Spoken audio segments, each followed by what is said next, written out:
Namaste Saraswati Devi Gauravani Prasarane Nirvishesha Srimad Shri Krishna Chaitanya Bhagavananda Sri Advaita Gadadhar Srivasati Gaur Bhakta Vrinda Hare Krishna Krishna Krishna Hare Hare Hare Rama Rama Rama Hare Hare. Reading from Srimad Bhagavatam, 920, verse 22. Reto da putra nayati Reto da putra nayati Naradeva Yamashaya Naradeva Yamashaya Kamshasya Data Garbhasya Kamshasya Data Garbhasya Satyamaha Sakuntala Satyamaha Sakuntala Reto da putro nayati Reto da putro nayati Naradeva Yamashaya Naradeva Yamashaya Kamshasya Data Garbhasya Kamshasya Data Garbhasya Satyamaha Sakuntala Satyamaha Sakuntala Reto da putra nayati Reto da putra nayati Naradeva Yamashaya Naradeva Yamashaya Kamshasya Data Garbhasya Kamshasya Data Garbhasya Satyamaha Sakuntala Satyamaha Sakuntala Reto da putra nayati Reto da putra nayati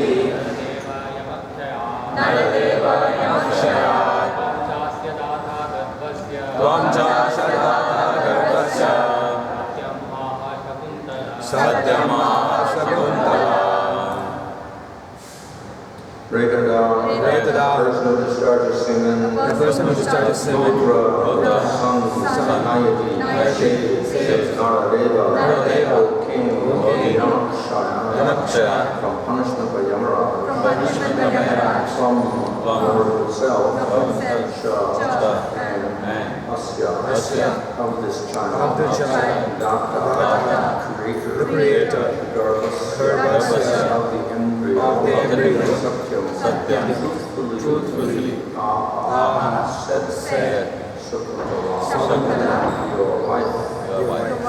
Translation, O King Dushamanta, he who disturbs the semen of the actual father and his son saves him from the custody of Maharaj. You are the actual procreator of this child, and Sakuntala is speaking the truth. Purport, upon hearing the moment Maharaj accepted his wife and child according to the Vedic Smriti, Unnam no Narakaya Samat Vikaram Trayate Sudala Tasmat Putra Idiprokta Swayam Uva. Having a son delivers his father from the punishment in the hell called Put. The son is called Putra. According to this principle, when there is a disagreement between the father and mother, it is the father, not the mother, who is delivered by the son. But if the wife is faithful and firmly adhered to her husband, when the father is delivered, the mother is also delivered. Consequently, there is no such thing as divorce in the literature. The wife is always trained to be chaste and faithful to her husband, for this helps her achieve deliverance from any abominable material condition. This verse clearly says, Putra Nayati Naradeva Yamashaya. The son saves his father from the custody of Maharaj. It never says Putra Nayati Matara, the son saves his mother. The seed-giving father is delivered, not the storekeeper or mother. Consequently, husband and wife should not separate under any conditions. The child, when they raise to be a Vaishnava, he can save both the father and mother from the custody of Yamaraj and punishment in hellish life. Sukadeva Goswami said that Maharaj Yashoda passed away from the earth. His son became the emperor of the world and proprietor of the 7 islands. He is referred to as a partial representation of the Supreme Personality of Godhead in this world. Purport in Bhagavad Gita, it is said that Yatakuti Matsatvam Srimad Ujitam Eva Maha Kapta Eva Chakvam Mama Tevam Sarasambhavam. Anyone extraordinarily powerful must be considered a partial representative of the opulence of the Supreme Godhead. Therefore, when the son of Maharaj Yashoda became emperor of the entire world, he was celebrated in this way. So, here we have the conclusion of the story of Maharaj Yashoda, who finally accepted the son given by Sakuntala. And then the son became the emperor of the world, and he turned out to be a king. So Prabhupada here quotes from the Smritis talking about how the son saves the father from Trayate. So the son saves the father from hell in the sense that, in the ordinary sense, that he does the Shraddha rites. And by the Shraddha rites, the father or mother or an ancestor is supposed to get relieved from punishments of various sorts, including hellish punishments. So that's the normal conception under which the son delivers the father. And of course, if there is no son, then somebody else has to be found to do the Shraddha rites, etc. So then there's all sorts of alternatives, but generally it is the son. So there's stress on having a son so he can do the rites for the father, etc., and deliver him from hellish punishment. This does not exempt a person from his activities. You cannot say, well, my son's going to do my Shraddha rites, therefore I can do any sinful activity in this lifetime, and it doesn't matter. But the rituals carried out by the son do help the father or any other person he does it for. So there is some relief by the activities of the son.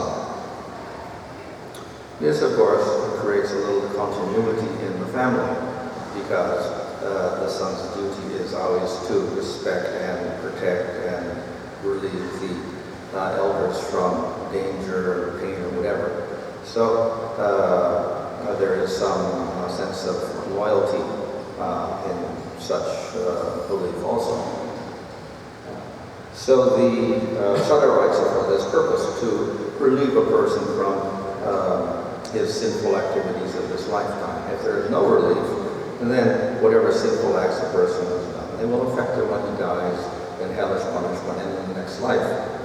And if someone does the Shraddha rites, he gets some relief. You cannot say complete relief, but at least some relief is there for his activities. So in other words, by the connection of being a relative or whatever, and then doing the rites, we can give relief to a person for his activities.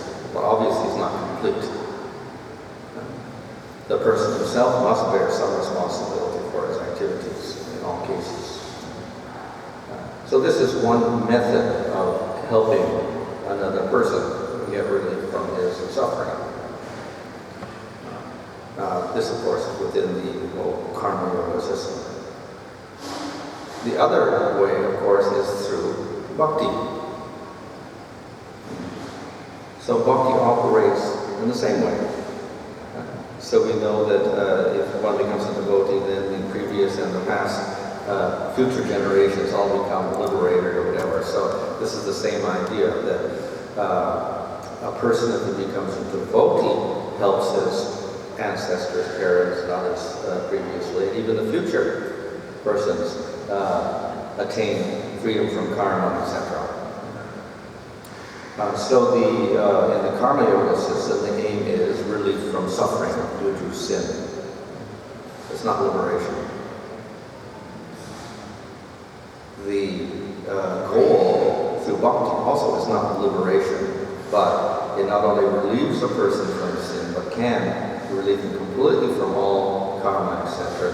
And he can go beyond liberation and get to the process of bhakti. So we get something superior happening, but we get all the, whatever is desired, the Shraddha rites, etc., is also accomplished through the process of bhakti. Normally we think of bhakti as something that a person does and he gets the result. So that's directly there. And one is responsible for cultivating one's own devotional service. However, we do know that there is what we call Bhagavatam Sukriti, that other people get benefit simply by circumstance, accident or whatever. So simply because a person is the parent of a devotee, that's an Agata Sukriti for that person. He's a connection with the person. He helped produce the person, so that's his Agata Sukriti. And that person became a devotee. So therefore they get some bhakti credits for that.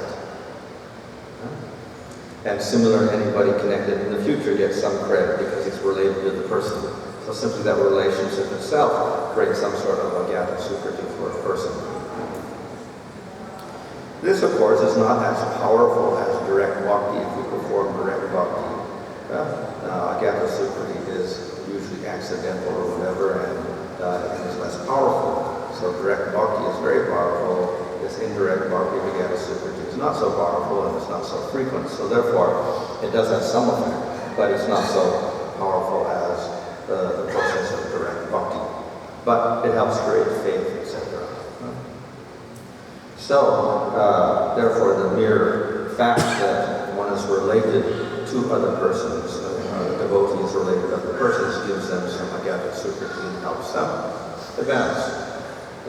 So the power of such accidental bhakti is very great compared to the effects of karma yoga.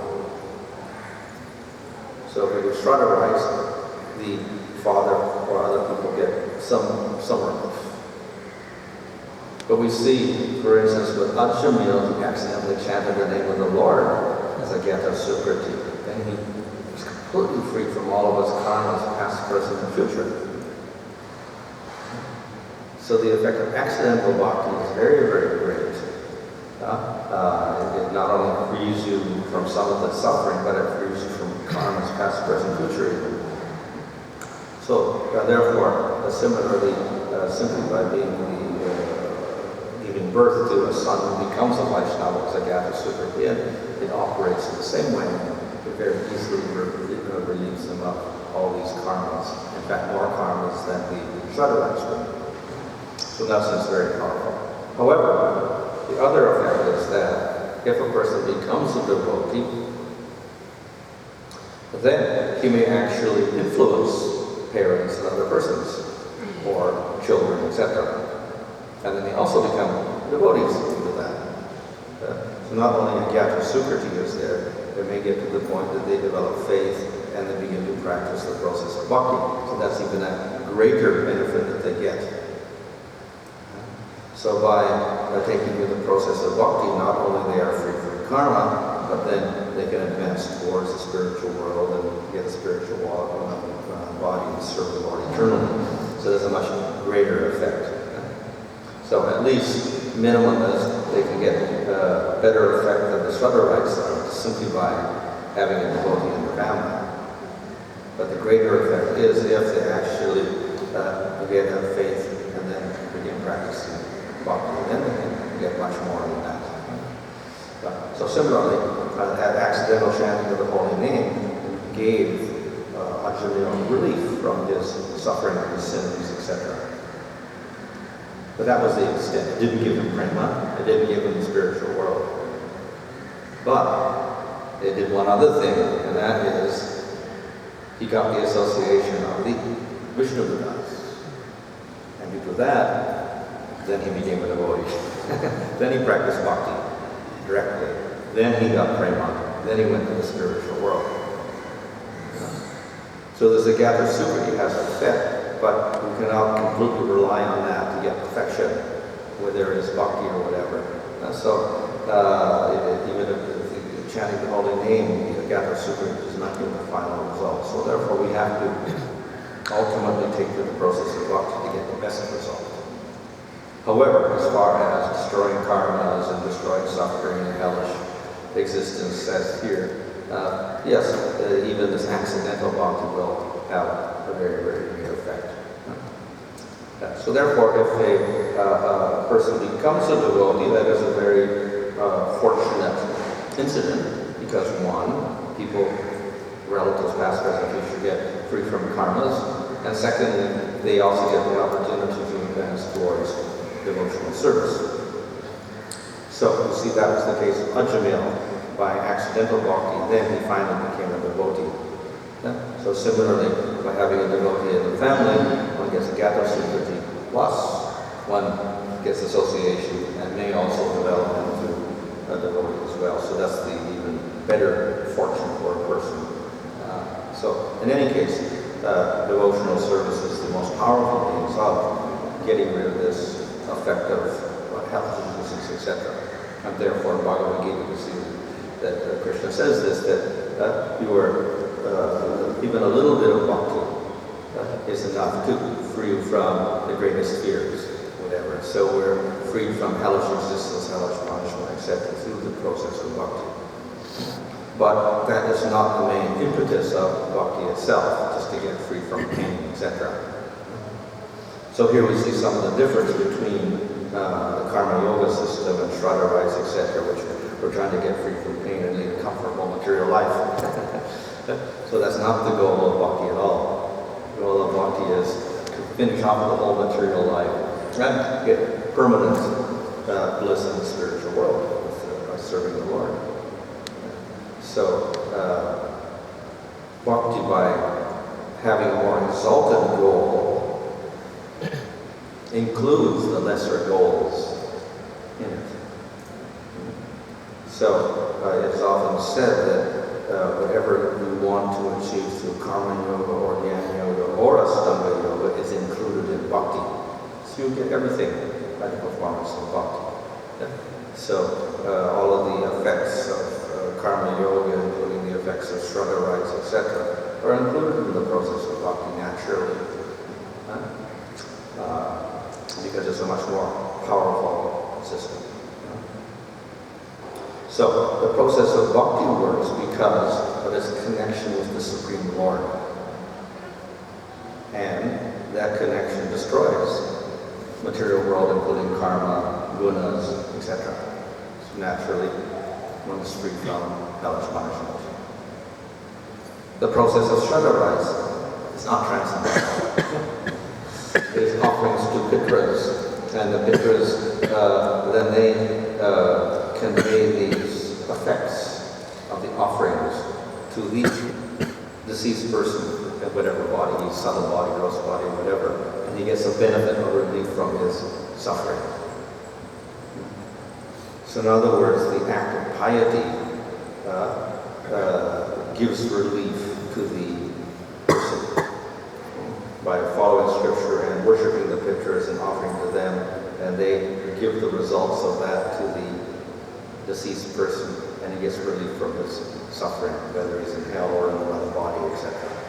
Okay? So the pitras act as transmitters of the punya. So we do an activity, the other person gets some of the result. Okay? So in this way, it has some effect on that person. So, but it is a material effect, that is all. It is a transfer of punyas, basically, through the medium of pitra. That's all it is. So we get rid of sinful reactions through this, etc.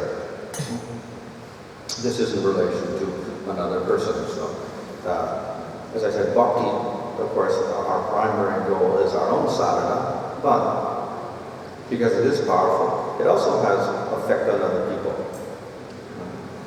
So we can intentionally also affect other people. Of course, we do that by preaching, etc., if people have faith. But again, the acts of bhakti themselves can, to some extent, help other people by transfer. So therefore, it is explained in Hari Bhakti Vilas that if you perform a Ekadasi, you can perform your Ekadasi and give the results to somebody else who can't do Ekadasi. So they can get the devotional effects of an Ekadasi if you make that your vow, to give them the effects of your Ekadasi, etc. So to some degree, we could say that the effects of our devotional service can be used for another person. And this works in a different way, not through transfer through pitras or anything like that. It is simply because the process of bhakti is powerful, and it extends beyond the person, and it can extend to other persons. So in this way, the process of bhakti is not dependent upon other persons, but it's a direct relationship with the Lord, and that process of bhakti extends to other people as well. So we do not have to distract ourselves by worshiping devatas or pitras or anyone else. And we simply worship the Lord, and that accomplishes the effect for oneself and for other people. So this is therefore the perfect process with no distractions by other worship and any other process. In the Nectar Devotion, there that are said in the description of the process of bhakti. It says, karma, jnana, adi, anavritam. The process of pure bhakti should not be obstructed by the activities of karma, jnana, yoga, etc. Which means that the purity of bhakti should not be interfered with by these other actions. So this does not forbid the actions of karma yoga, but it does forbid actions which will interfere with the purity of the bhakti. In other words, other intentions get there. So therefore, the commentators say that, for instance, if we do Shraddha rites, now, Shraddha rites, generally they worship Pitras. So if we worship Pitras, this is a little bit of a contradiction because basically we only worship the Lord, we don't worship Pitras and Devatas, etc. So we have to somehow alter that system if we're going to do Shraddha rites. So therefore, the only thing we can do is give to the Pitras Krishna Prasad. They can give it to the ancestors or whatever, or the deceased person or whatever. So in other words, we have to modify everything appropriately. And if we think that I must do Shraddha rites, otherwise I'm sinful, if we think like that, that is also an obstacle to bhakti. Okay? So in other words, bhakti does not become independent. We rely on other things, other processes. So therefore that is also not preferred. So we can do certain rites in karma yoga, but we should not be attached to them and think that we must do them, nor should we mix up worship of other entities there independently. So that with that provision, we can do these other ceremonies, etc. So in this way, the process of bhakti remains pure. If we have desire for the Shraddha rites, and we desire simply that a person gets freedom from karma, then again, that's other desire. It is not a desire to serve, please the Lord only. On the other hand, if we give the prasad of Vishnu, then that is an act of bhakti because they get devotional results. That's a much better goal, and it does not interfere with the process of pure bhakti. So therefore, we do have to be careful when we mix in elements of karma yoga, and we don't bring with that some other desires. So, provided we don't mix the other desires, and we're not attached to those particular rituals for accomplishing other purposes, then they can be done. So therefore, the acts of karma yoga or even jnana are not forbidden, provided they're free from all these other desires and contaminations. But even if we don't do that, and we just do bhakti, still we can get the same result. Because bhakti is so powerful that it can also do whatever the rites of karma yoga can do, and Shraddha rites, etc. And it can destroy because the person, if they're born in the family, simply that fact itself is enough to destroy all karmas or whatever. So, therefore, we don't really have to worry so much about performing the rituals, etc. So then the question will come, why do the rituals at all? Just chant Hare Krishna, which is what most people do. But the only practical reason would be social convention, not to disturb the minds of less advanced people who think that devotees are all non-Vedic and completely uncultured or whatever like that. So simply to follow custom, and then you can go on with the system, etc., provided they do not misuse the actions with it and make it impure. So they can do them without attachment, simply to set a standard for other people. Then it's permissible. So, therefore, in this way, we should not in any way consider the process of bhakti but dependent on other processes, and it can accomplish everything that all the other processes can accomplish.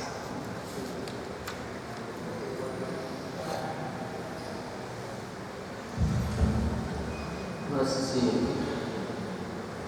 if one becomes Vaishnava, means he deliver his 14 dynasty up and down. Correct. But what about the Prahlad Maharaj? He became Vaishnava, but his father has to take birth again as a Ravana. But he got delivered. But when he came, It doesn't say when. So they get delivered, but it doesn't say that they get delivered immediately also. It could mean something, sure. Of course, that's a special case also because he was supposed to take 3 births by the curse of Kumar. So that's a special case as well. And what of this karma can be transferable, means someone had done some sinful activities. So because someone is doing the pious activities, so okay, I'm doing pious activities, so because of the pious activities. This is exactly what Shraddha writes. But karma is individual, correct? Karma is individual. Yeah, but as I said, we can have some effect on other people in terms of punya, etc., or whatever. And similarly, you also share it's said in the scriptures, like in Hari Bhakti Vilas, that the sin is shared. So the husband shares the sin of the wife, and the purohit shares the sin of the pupil, or guru shares the sin of a disciple. So though one is the primary doer and he gets the primary reaction, the effect of his sin spreads to other persons as well. In that case, because there's a responsible person involved, so he bears some of the responsibility. Or the king is responsible for the citizens. They do sinful activity, he gets 1/6 of the result. 1/6. So in this way, there is though the primary target for the karma, we often have a secondary target sometimes, so it's people related to the person. And similarly with punyas, they can also be related in this way.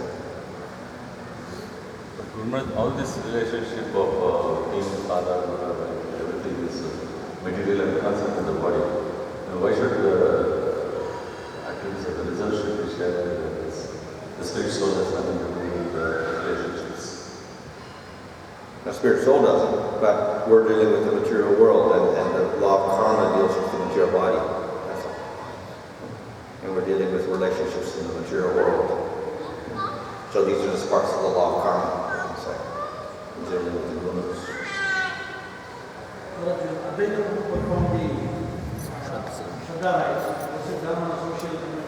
What's that? Yeah. We see in general, within the Gaudiya Sampradaya, they follow the Shraddha rites, etc. You'll see in the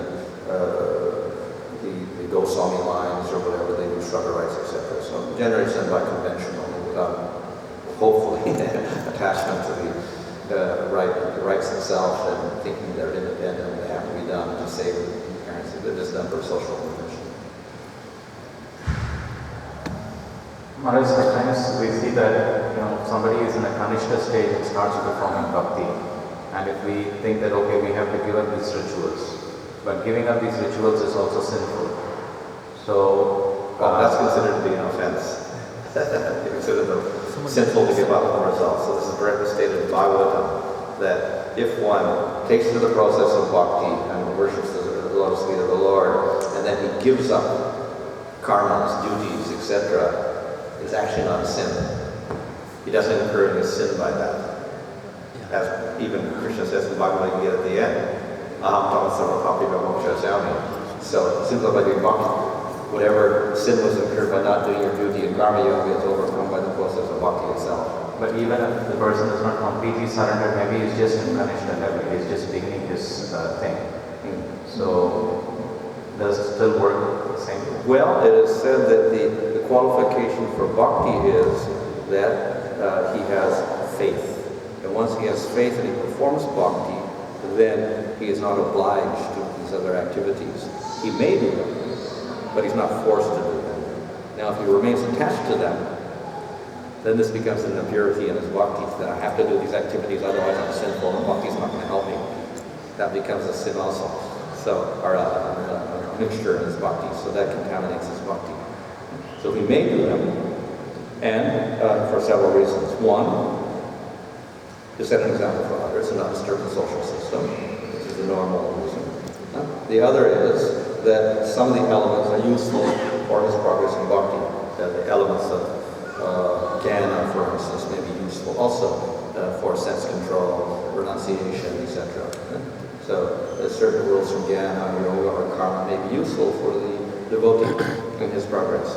In karma yoga, we have rules of cleanliness, social interaction, duties in society, etc. So all those are handled by karma yoga. So we have to operate in the material world, use those rules as far as we have to interact with the material world, family members, etc. Use the varnashram rules. But let's not be too attached to them, that's all. So we don't necessarily give them up. So one who just gives them up out of laziness also, that's not good. So he has to be very careful what he gives up and how he gives up. The motive is also important. And it also absolves the person from all indebtedness in terms of, like for example, the putra might be at a very elevated stage and he might actually be ready for, going back home. Yeah. But the parents or the pitras might be still here. So does he get stuck here because he didn't deliver them or something like that? No. It becomes he delivers simply by his devotion. He delivers everything. Everything is accomplished by bhakti. So whatever debts are there are resolved. We have debts to devatas, sages, other human beings, etc. All the rinas or the debts are paid off. There's no debt when one performs bhakti. Everything is covered. And whatever karmas one should perform, in Hari Bhakti also says, the devatas and the sages in the sky, they do all the activities for you, so you don't have to worry about it. So there is no sin. The son delivers the father. Yeah. Elsewhere in Srimad Bhagavatam, we see the Guru, the Sa, the Pita, the position of father cannot be accepted if he is not able to deliver the son. Yeah. What should we understand? Yeah, well, this conception here, this is the father, the son delivering the father. This is generally a karma yoga conception with shraddha rites, etc. That's a general conception. Of course, we can change it to bhakti. As for the higher conception is that the duty of the parent is to deliver the children. It's opposite. So in other words, the duty of the parent is to raise the children, to stop the process of birth of them, etc., make them into Vaishnavas, etc. So that's, of course, a higher principle, not a karma yoga principle. In karma yoga, of course, then the other principle was, as you saw here, is that the father should give protection to the wife and the children and raise them. That's his duty. And that's why you have a marriage, so that he is permanently fixed there, and his duty is to support them, etc. So that idea of protecting is also there.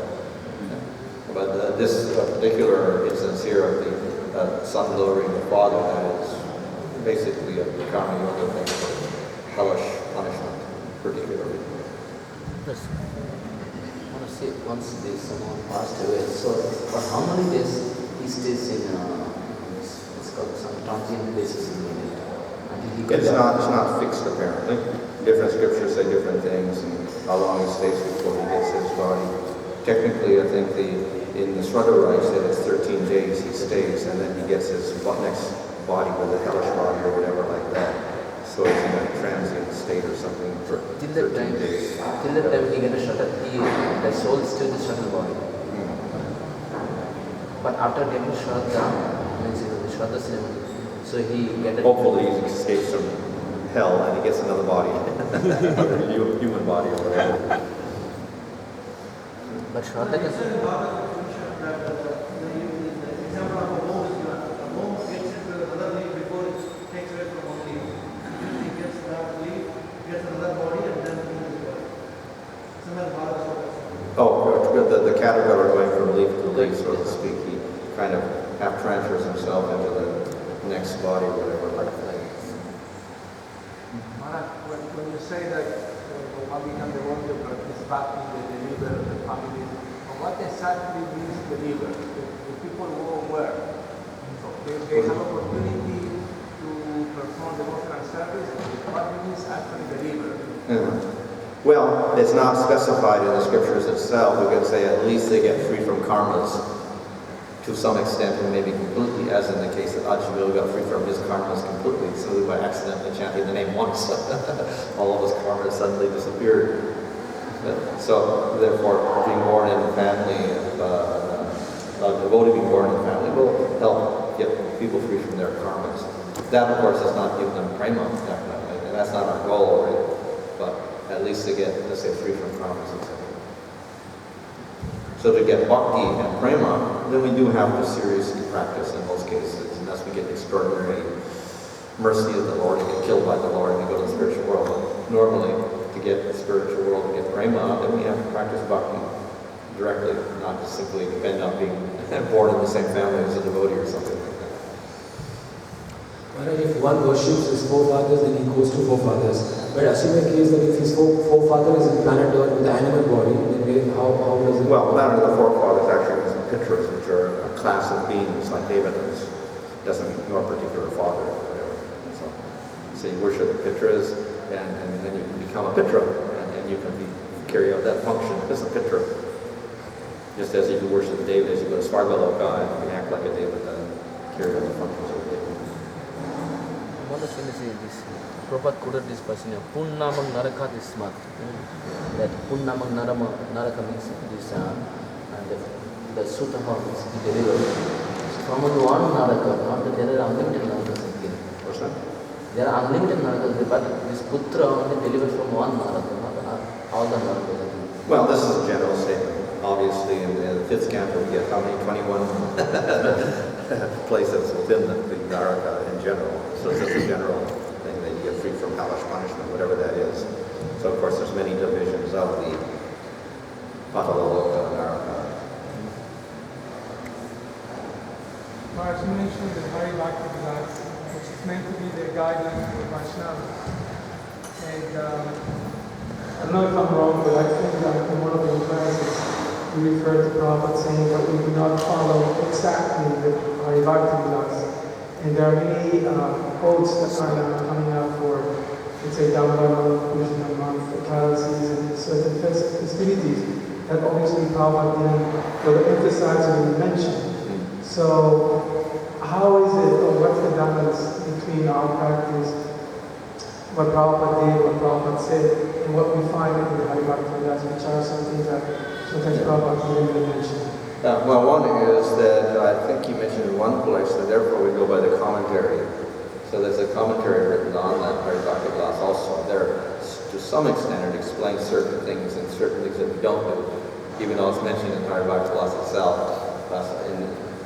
Basically, it is a book meant for deity worship and the rules of deity worship.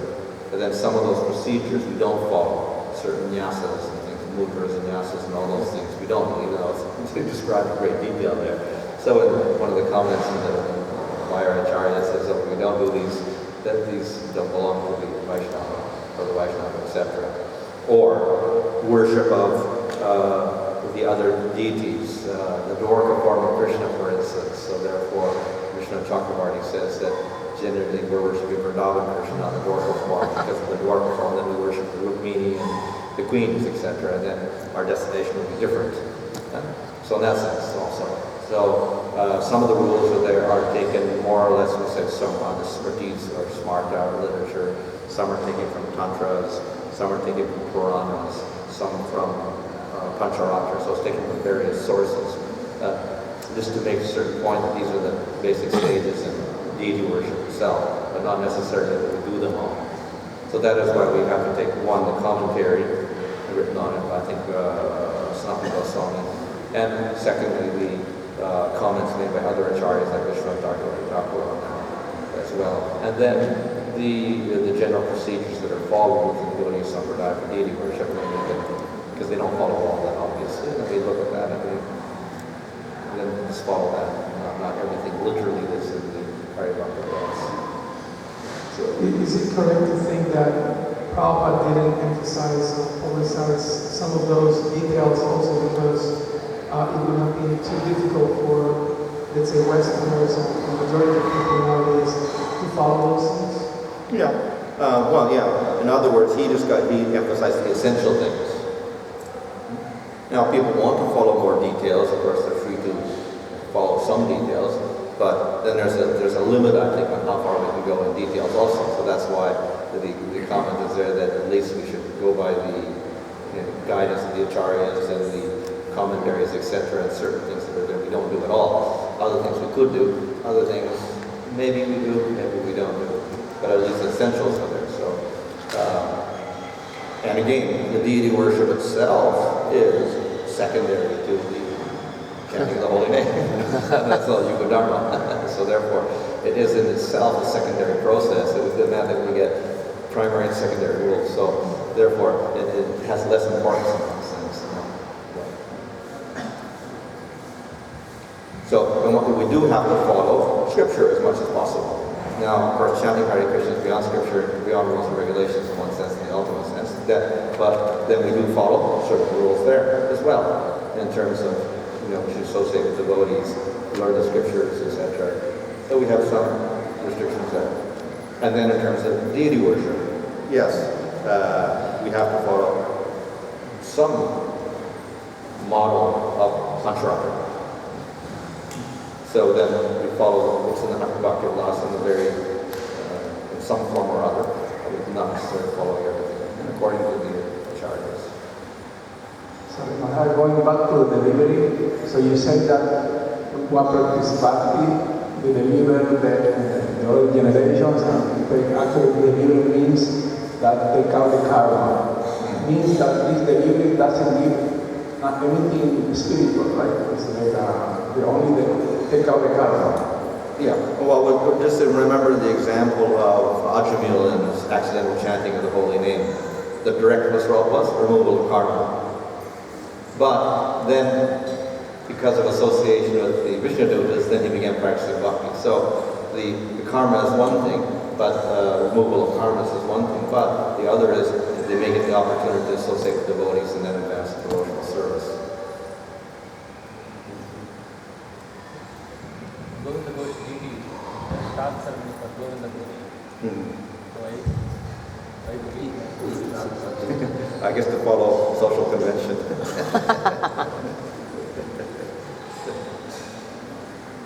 So it still becomes the... He was like the sun, in other words. He's like the sun, following social convention, but he's the sun, and that's because he's the sun, acting as the sun, and he doesn't work with the Ghosh.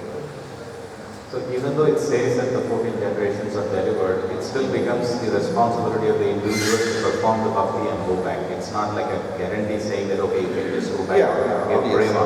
Yeah, that's so in all cases, all these statements like that. Rundra